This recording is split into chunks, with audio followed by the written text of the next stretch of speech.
Hello', তই ক'ত আছ ন? আমাৰ ঘাটটোত য'ত তই প্ৰথমবাৰ মোৰ কান্ধত মূৰ থৈ কান্দিছিলি, মনত আছেনে? আছে। আজি কিয় হঠাৎ মাতিলি? কালিৰ পিছত বুকখন গধুৰ লাগি আছে। কাৰণ কালি তই হম বুলি কোৱাৰ পিছত বুজিলো তোক হেৰুৱাই দিয়াৰ দুখ মই সহ্য কৰিব নোৱাৰো। কিন্তু যদি আমাৰ মাজত কাজিয়া হয়, যদি প্ৰেম ভাগি যায়, তেতিয়া 4 বছৰৰ বন্ধুত্বও শেষ হৈ যাব। মই তোক সম্পূৰ্ণৰূপে হেৰুৱাম, আৰু মই তোক হেৰুৱাব নোখোজো। তই চকু দুটা মুদিলোচোন, ভাব যে মই তোৰ কাষতে আছো।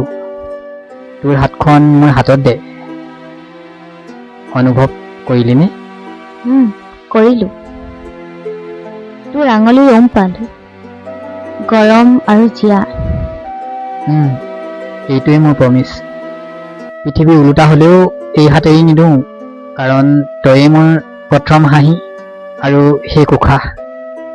জাননে, যিদিনা তোৰ দেউতা ঢুকাইছিল, মই গোটেই ৰাতি তোৰ হাতত ধৰি আছিলো। তই কান্দোতে মোৰ বুকুখন ফাটি গৈছিল, আৰু সেইদিনাই বুজিছিলো তোক নাপালে মই জীয়াই নাথাকো।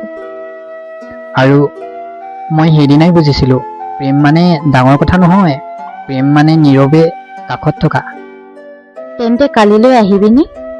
মা দেউতাৰ সন্মুখত থিয় হৈ ক'ব পাৰিবিনে?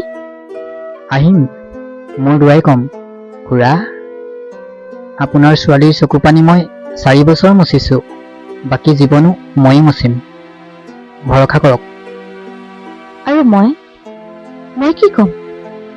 তই একো ক'ব নালাগে, মাত্ৰ মোৰ হাতখন টানকৈ ধৰি ৰাখিবি, বাকী যুঁজখন মোৰ। প্ৰমিছ কৰ, তই মোৰ বেষ্ট ফ্ৰেণ্ড হৈয়ে থাকিবি। 50 বছৰৰ পিছতো মোৰ লগত কাজিয়া কৰিলে তই কিন্তু চৰি ক'বই লাগিব। প্ৰমিছ, বুঢ়া হলেও তোৰ বাবে ফুচকা আনিম, চুলিত খোপা মাৰি দিম, কাৰণ তই মোৰ বান্ধৱী, প্ৰেমিকা, পত্নী আৰু গোটেই জীৱনৰ আশ্ৰয়।